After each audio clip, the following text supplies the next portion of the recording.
Suspect then grabbed a pole that was on the ground and tore through victim's taped up window and attempted to Hold grab up 2 hatchets? This just went from a property dispute to a full-on danger zone. Imagine standing 5 feet away from someone threatening you with axes. What would you even do in that moment? things from her vehicle. Suspect then grabbed the 2 hatchets and was swinging them around, approaching victim, coming within 5 feet of victim. Victim stated that suspect said, "I'm going to cut this bee," and noticed witness standing behind her. Victim stated that suspect walked to the neighbor's house and dropped off the 2 hatchets at the neighbor's house. And are you Ms. Goodwin? Yes. All right, did you review the document entitled Motion to Enter Adjudication of Guilt and Revoke Community Supervision with your attorney? Did you understand it? Yes, ma'am, I did. Are you the same Katrina Goodwin who was placed on deferred adjudication in 2017 CR 3456W for the offense of theft of property less than $200,000 on May 15, 2017 for a period of 5 years and extended for a total of 5 years? Is that you? Yes, Judge, that was me. All right, state. Yes, Judge. State is alleging that violation of condition number 2 on or about the 6th day of January 2025 in Bexar County, Texas, the defendant, Katrina Goodwin, did then and there illegally use a controlled substance, namely This is where it gets serious. Using amphetamines while on probation is a direct violation. One strike like this can unravel years of probation progress. Basically, the court gave her a second chance and she blew it. amphetamines in violation of condition number 2. How do you plead to that? True or not true? True, Your Honor. The state will waive and abandon the remaining violation, Your Honor. No objection, Your Honor. Just one moment. All right, I think the judgment needs to be corrected. We can go off the record. The judgment needs to be corrected. The judgment puts this as a 2nd-degree felony, but she pled to a 3rd-degree felony. So just one moment. This was before my time. All right, Adriana, the judgment on this needs to be changed to reflect that it's a 3rd-degree felony. All right, we are back on the record.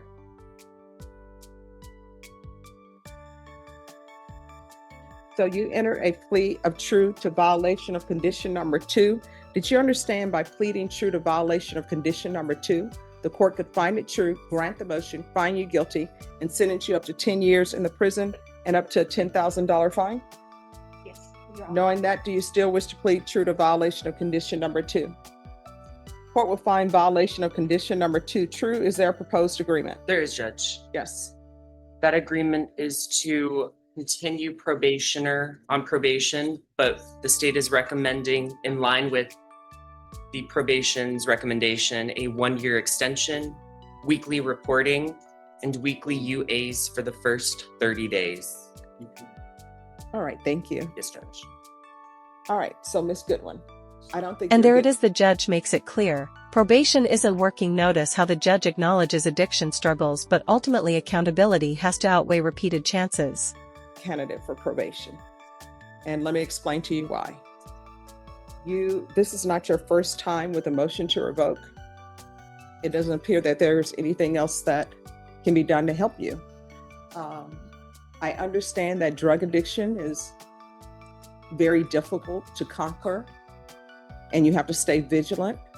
But when people give you the tools that you need and you just don't use them, that's a problem. So I don't think you are a good candidate for probation. And I'm not going to continue you on probation. So I'm going to grant the motion, find you guilty, and revoke. Counsel, did you want to speak to years? Because she's been on probation since 2017.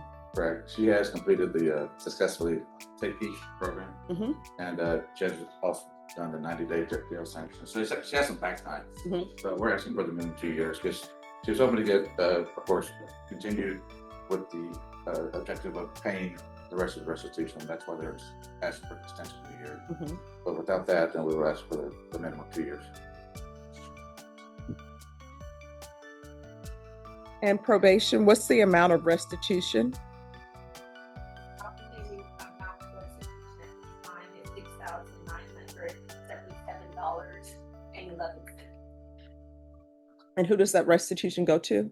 All right, the court, as previously stated, is going to grant the motion, revoke, find you guilty, give you credit for any time served, credit for any time in any successful completion of inpatient treatment. There's to be restitution of $6,977.11 to U-Haul. The therapeutic community, the court will sentence you to 4 years in the prison. Did you review the document entitled Trial Court Certification of Defendant's Rights to Appeal with your attorney? And did you sign it? Yes.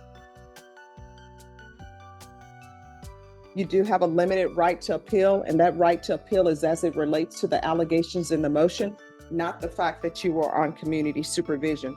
Because this is a felony conviction, you're not allowed to own or possess any weapons or ammunition. If you have a question over what a weapon or ammunition is, you'll need to speak to an attorney. Do you understand? Yes, ma'am, I do. All right, we can go off the record. Here's the thing. We can only do so much, right? The therapeutic community is a good program, but you're going to have to request it. I have no jurisdiction to force them to place you in the program. Once you're released from prison, if you can't find a place that can help with your drug addictions, if I'm still here, you can come back here and I'll find a place for you, okay? All right, good luck to you. Thank you. You're welcome. Excuse? Yes. All right, the court is calling 2025 CR 0027009, State versus Glenn Lorenzo White. Could I have parties announced, please? Rick Pena for the state of Texas. Bob Bromont for Glenn White. And are you Mr. White? Yes, ma'am. All right, you entered a plea of no contest on May 27th. According to your plea bargain agreement, punishment is to be assessed at a cap of 6 years in the prison. There's a $1,500 fine, affirmative finding of deadly weapon. This is to run concurrent with 2025 CC 005111, and there's an affirmative finding of family violence. Have both parties had a chance to review the PSI report and state? Yes, Your Honor. Defense? Yes, ma'am. Any objections? No. State? I'm from the state. No Defense. objection. All right. Any witnesses from either side? No. Any witnesses? None from the state. All right, then, state. Let me see, I believe you may be opposed. Just 1 moment. I was silent, Your Honor. All right, you're silent. All right, you may be excused. Thank you, Your Honor. Now here comes the turning point. The defendant himself is about to plead his case. Viewers, pay attention. Do you think personal testimony can sway a judge after such a long criminal record? All right, counsel, I'll hear your argument. Judge, Mr. White's had some issues in the past. He said it's different this time. He spent time in jail. It's helped him develop a new outlook. He told me he's going to follow your instructions. If you give him probation, he'll never be back here again. We like the recommendations, the probation, the outpatient treatment, weekly drug testing. He's had a drug problem. He needs to address that. Also, the 180-day jail sanction is a good idea. We're in agreement with all of that. All right, so, Mr. White, is there anything you want to say? Yes, ma'am. You want to raise your right hand for me, please? Do you solemnly swear or affirm the testimony you give will be the truth and nothing but the truth, so help you God? I do. All right, you can lower your hand, state your name for the record, please. My name is Lorenzo White. All right, what did you want to say? I would say that I made a mistake in my life when I lost control. All right, so here's the thing. Are these mistakes or are these choices? No, it was really a mistake. Why do you say it's a mistake? Because I don't know, I just lost it at that moment. Well, no, I got really angry and stuff. no, here's the thing. You picked up a hatchet, right? It was tomahawk. Okay, you picked up 2 tomahawks. Did you think it was something else? Or did you know it was a tomahawk? No, it was tomahawk. I just grabbed them when I wasn't thinking. All right, so you grab 2 tomahawks. And according to this, it's with this Monique Gant, Yeah. someone that you've used drugs with.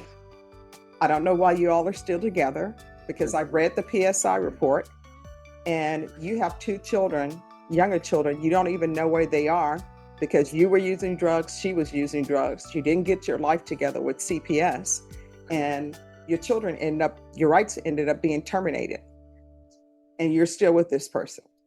So according to this, it says, because I want you to tell me where the mistake is.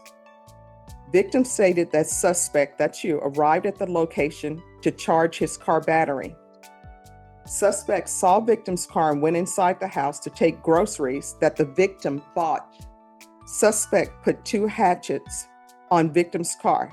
Suspect then grabbed a pole that was on the ground and tore through victim's taped up window and attempted to grab things from her vehicle.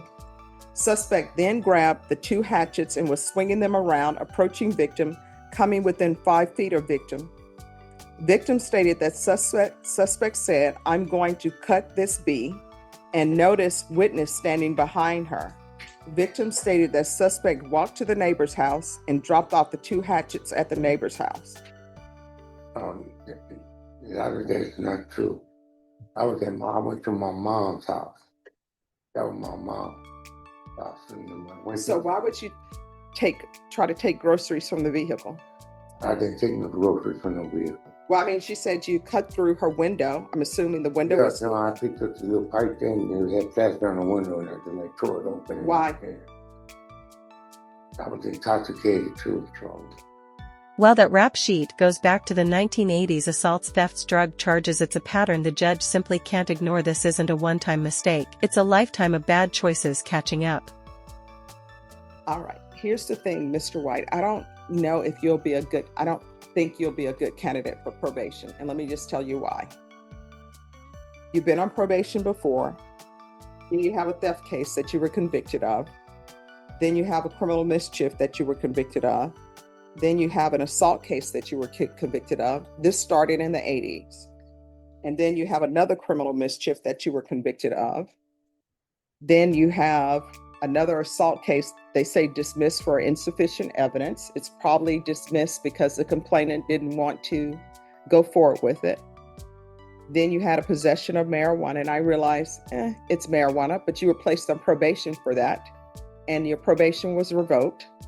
Then you had another assault, and now we're in the 2010s. You had another assault, and you were given probation, and your probation was revoked. Then now you have a violation of bond or protective order, which I'm assuming is related somehow to this incident. Then you had an aggravated robbery case that was rejected. I'm not even considering that because it's rejected. I don't know why it was rejected. Then you had dealing cocaine. You were sentenced to state jail facility. Then you had another dealing cocaine and you were sentenced to prison. Then you had a burglary with intent to commit theft by force, and you received 15 years for that. And then you had another manufacturing delivering. You did time for that. Then you had an aggravated robbery. It was dismissed for missing witness, injury to the elderly, dismissed, missing witness. And now you're here before me. How old are you? I'm going to be 62 years old. All right. So I don't think you're a good candidate for probation. Can I say something? Sure. See, I've kept changing my life. My mom got sick now. I'm old too. And I don't know if I had that much time left in my life. I really want to see my mom. She's in her 80s. If I go away, she will pass away. That's all I have in my life is my mom. All right. So here's my question for you. And I'm not trying to be cruel, but you knew about your mom. Why would you do this, knowing about your mom? Well, my mom just got sick recently since I've been locked up. Mm-hmm. This here started since I got locked up. She's been in the hospital in and out about 4 or 5 times. She had a minor heart attack. Yeah. I didn't think it was going to be like this. Well, I mean, these are things we need to consider, right? Yes, ma'am. All right. This is what the court is going to do. The court is finding you guilty. There's an affirmative finding of deadly weapon, affirmative finding of family violence. The court will sentence you to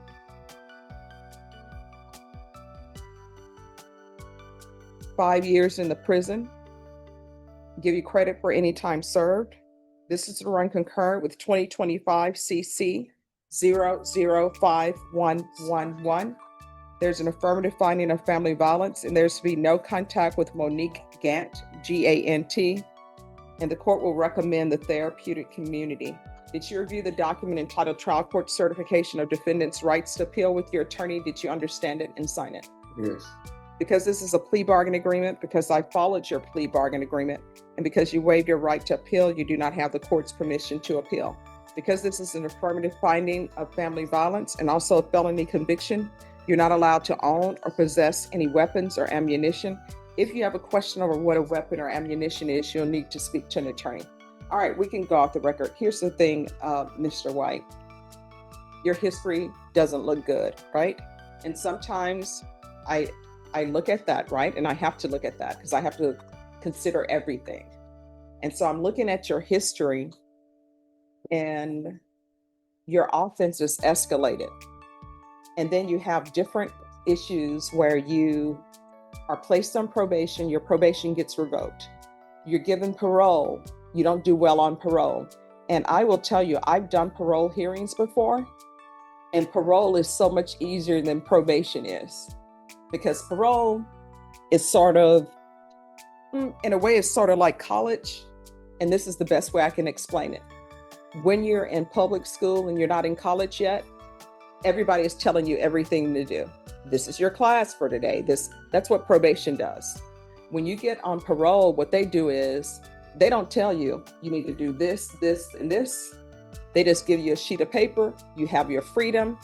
And on parole, if you report, call them whenever they want you to call and do a drug test and get employment. Here's a fascinating breakdown. Probation is like high school. Constant supervision structure rules. Parole, on the other hand, is more like college. More freedom, but also more responsibility. The judge is basically saying, if you couldn't handle probation, how will you survive parole? They're happy. They're satisfied. So for you to have the parole issues that you've had, that tells me a lot. But I'm recommending the therapeutic community for you. The therapeutic community will help you when your parole time comes up, because they're going to see that you are actually doing something to try to help you with your drug addiction. Because when people are looking at whether or not to place you on parole, and I've done parole packets for my clients in the past too, they want to know, if they place you on parole, is this a person who's not going to commit any more offenses? So you need to be working on a plan. Like, I'm going to be doing sober support meetings. This is where I'm going to be doing them. This is where I'm going to be living. I'm going to be stable. This is how I'm showing you that I'm going to be stable. That's what you'll need to do for them, okay? All right, good luck to you, sir. Good luck. Thank you, sir. You're welcome.